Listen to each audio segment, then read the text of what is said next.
Hi, my name is Sigauke. I'm a developer at Erlang Solutions. I've been a developer for a grand total of 12 years. And within those 12 years, I've worked primarily on sports betting applications. And today we're going to be looking at how to build platforms that remain reliable in the face of unpredictable traffic surges. This problem is particularly critical in gaming, betting, and entertainment, where traffic isn't steady but usually arrives in sudden and unpredictable bursts. We're going to look at why this matters.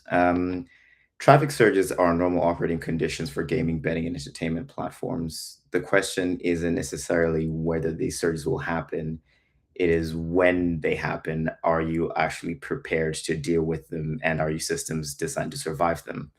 And this survival is important because it can lead to broken trust with your customers. Because if your platforms fail under peak load, the damage is almost immediate and measurable. And another pretty big consequence is loss of customer trust, is loss of brand reputation. Um, because if it's not going to work when it matters the most, then yeah, people will then go to your competition, and with that comes loss of revenue because no one's really going to want to use a system that breaks down during the most critical times or the times that they consider critical. With that, we can look at example triggers. And those can include things like live events where you have millions of people trying to interact with your system at the same time, and you can imagine how much this can stress the system. A recent example would be the Jake Paul and Mike Tyson fight, where thousands, if not millions, of users stormed to Netflix to watch a boxing match, only to be met with Netflix just breaking down, not working, things buffering. This caused major brand reputation. This caused major damage to Netflix's reputation because people took to the internet to complain and say they'll never use Netflix again, they'll never go back to it. Now, of course, it's Netflix. They're not going to lose anything, but not everybody's Netflix, and it can have some pretty damning consequences for you as a business. Next thing could be potentially your own marketing team actually shooting you in the foot. They could just release a very attractive promotional offer that causes people to show up on your site in droves. It could also be things like ticket sales that also has quite serious impacts on ticket selling websites. We've all been in a situation where you're trying to buy tickets for your favorite gig, and all of a sudden you've got six different tabs open, and I'd be pretty sure that there's going to be a million other people that have the exact same idea. So if you imagine the system behind that, it's going to be pretty stressed, and you don't want it to fail. You want it to keep going. With that, you could also have things like in-game events that can trigger a sudden influx of traffic. In the sports betting world, you have something called cash out, where as a punter, you're allowed to cut your losses effectively if it looks like your bet might not be realized in the way that you initially imagined. Same thing can also happen where millions of people have the exact same idea as you, and now they're trying to continually cash out. Your system can go down. It could be in a situation where it's not up to date. The event happens, people lose their money, and then all of a sudden they're not actually going to be using your service anymore because they feel like they may have been cheated in that situation. You could also have your competition failing, which, funnily enough, can be a blessing or it can be a curse. Because if you're not prepared to deal with the influx of traffic that's going to come in, you're not going to receive the blessings that come with your competition failing because now you're just as bad as your competition and they will go somewhere else. With all that being said, let's look at the anatomy of a traffic surge. Um, so we now know that there's going to be millions of concurrent actions happening within your system and what can cause them. But those concurrent actions can come with they come with an explosion of concurrent requests, which can quickly overwhelm downstream service. And if you're not careful in some situations, it can also overwhelm third-party databases. Uh, A side effect of this can also be database bottlenecks, where things like lock contention happens, transactions start blocking each other, connections start getting exhausted, meaning users who want to connect to your database just won't be able to do it, and now they're waiting, they're getting timeouts or things like that. You can also have query overload, which will increase latency by quite a bit, making your system much slower and not pleasant to interact with. It could also come with things like message queue overload, where consumers just can't keep up with the producers. So you have a backlog of messages, and this would affect the freshness of the data that you're trying to display if that is the goal of your system. You also have cascading timeouts that could happen where you have service A calling service B calling service C. If service C experiences a problem where usually it takes 10 milliseconds to respond and all of a sudden it's taking 10 seconds, B and A will have to wait for C to potentially, which may or may not complete its request. But while they're waiting, their backlog of requests is actually increasing, which can prove to be problematic because that backlog will grow and it just won't be able to deal with it. Things will time out and people will have a terrible experience. And following from that, you can have things like retry storms. Now, this can be triggered by a user or it can be in code. With the user one, you could potentially provide a retry button that they can keep pressing in order to get the latest updates of a thing they're interested in. Or one you can't really protect against them refreshing their page every 10 seconds to get the freshest data that there is. You could also be the one who shoots yourself in the foot, where you have retry mechanisms in code that will retry for an infinite amount of times. You can quickly bring your own system down because if you don't have the proper guardrails to deal with those retries. So all these things affect the soft real time property of your system. And when we're talking about soft real time, we are talking about time isn't necessarily critical to the functioning of the system, but it provides a much, much nicer user experience. You know, like in sports betting, you want to have the latest odds so that you don't get your things rejected. And the system reacts pretty quickly. So when we're looking at this, we're looking at sub-second response times. That's critical, again, in sports betting. You also want to have continuous data freshness, and you want predictable latency and high concurrency handling. This is because all this you this is because real-time systems must stay predictable even when demand becomes chaotic. So they need to be they have the flexibility for degradation, but you don't want to have too much flexibility because it can be catastrophic if you're a little bit too flexible, if you don't handle concurrency properly. With all that being said, so let's look at how we can design for resilience during periods of high demand. You want to design for concurrency first. As we've covered, when a spike happens, you have millions and millions of concurrent actions happening in your system. So you need to design with concurrency in mind, which means you want to favor lightweight processes over threads. Elixir is particularly good at this because it doesn't use threads for its processes. They're lightweight. You can have millions of them at the same time. So without increasing the footprint of your service. So it's easier to deal with load when you have lightweight processes over traditional threads. You also want to reduce shared state where possible. Again, another thing that Elixir is good at, because you're just passing messages between processes. There's no shared state. So no one is actually waiting for anybody to complete any operation. Things are just happening in isolated processes. You also want to divide work into independently executable units.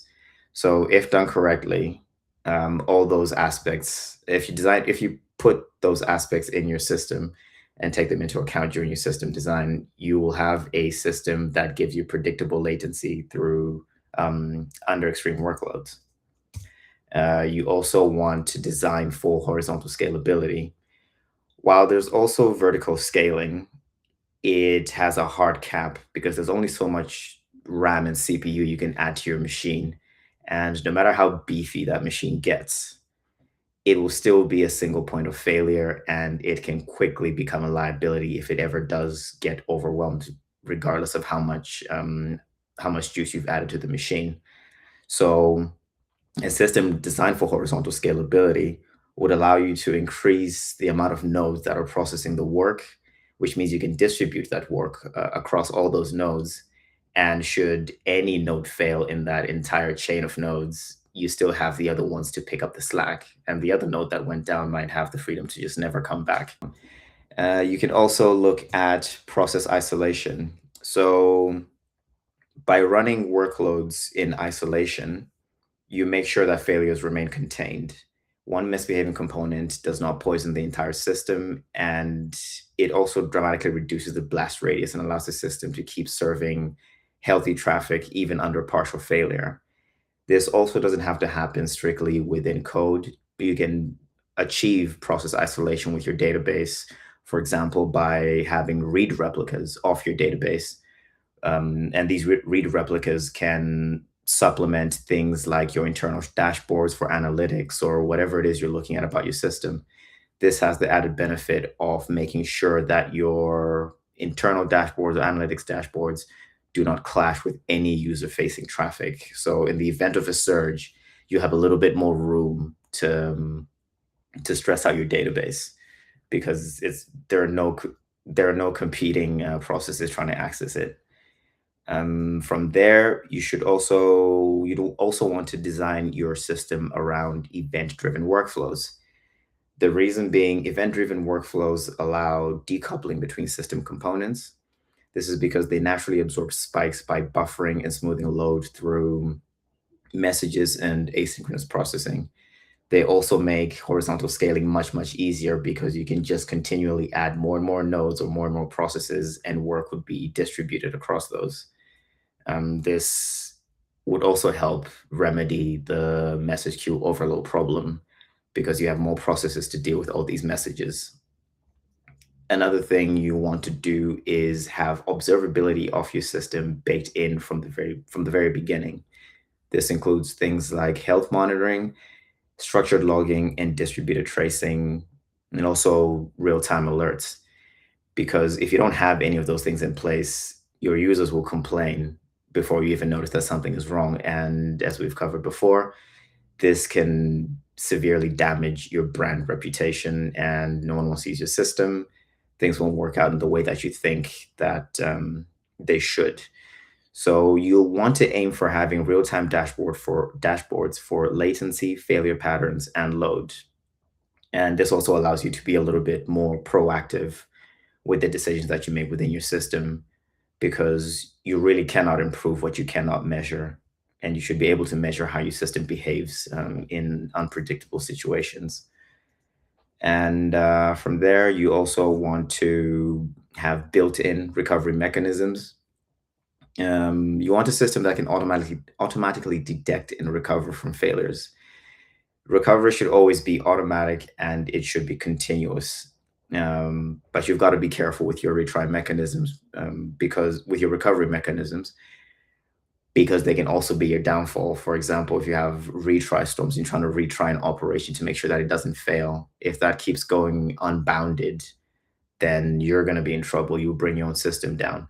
So you want to implement things like retry strategies with exponential backoffs, and you also want to cap the amount of retries that you have per operation because you can't keep trying forever. You could also have failover mechanisms that just switch to another node somewhere else in the event that a node in a particular didn't work, has been down, or there are network issues. You also want to leverage cache. Caching can actually be the first line of defense against sudden surge in traffic. This is particularly useful with read heavy access patterns, and caching can reduce load on the database by 50 to 80%. It also improves the responsiveness of your system, and you don't have to worry about latency for the most part. With caching obviously being one of the three hard problems in computer science, you want to be clever about it. For example, if a cache entry is invalidated, and you suddenly experience a large surge of traffic, you'll have a situation where all these interactions are going straight to your database, and this is going to then start causing bottlenecks. Your database is going to be slow. It can't serve traffic as quickly as it did before. So you maybe want to implement things like cache locking, where only one request gets to access the database. The others will wait for that request to complete and then read the information from the cache. So cache is quite important, but you have to be smart about it and be careful with it. With all that being covered, architecture alone is not enough. You might produce what you think is a good design, but you don't really know how good your design is or if it can withstand a traffic surge until rubber meets road. And you obviously don't want that to happen when you have actual users using your system. So let's look at some operational best practices that you need to watch out for after you've designed your system and you've produced the architecture that you're proud of. First up is load testing. With load testing, what you want to do here is simulate peak and beyond peak loads, not just steady state averages, because most systems will function very well with steady state averages. Your system is not really stressed or being exercised during those times. So, those are the fun times. What you want to load test for are the bad times, because when the bad times come, your system might just fail catastrophically during those peak loads. And the goal here is to simulate sudden synchronized spikes, not gradual ramp ups. And with this kind of testing, what you want to validate is latency, error rates, recovery time, and system stability, because those are important aspects of your system when things go horrifically wrong. You also want to simulate failure, go for failure simulation, also known as chaos engineering. This is you actively trying to break your system in order to learn how it behaves. You can do this by killing services at random, simulating network latency, or even dependency failure. This allows you to test your partial system failures or multi-node failures. It also could have the benefit of uncovering faulty assumptions or weak failover logic, which you can patch up immediately. You also want to have automated scaling and resource management. What this means is you want to let your infrastructure respond automatically to traffic surges. You want to avoid manual intervention because this can be very slow and slowness can be costly, especially when you need things to be up to date there and then. You must also scale elastically and safely without affecting anything else within the system. And you'd also want to put in place things like incident response and recovery playbooks. So you want to prepare structured operational responses for incidences. This can greatly reduce the recovery time when instances occur. You should also provide clear escalation paths, service ownership definitions, and failover workflows. Having this in place reduces the chances of mistakes when your operation team deals with any event that might prove to be catastrophic or affect the system as a whole. Um, so the key takeaways from this talk are that you want to build for unpredictability because spikes are inevitable. You want to design for resilience because failure is predictable, most of it anyway. And you want to protect your user experience where you can by all means necessary, because if you don't, there are real and measurable costs to the business. And finally, you want to turn your reliability into a strength, which also serves as an advantage, because if your competition fails or you do really well, people will always come to you and trust that your service will always be up and work the way that it's supposed to. Thank you.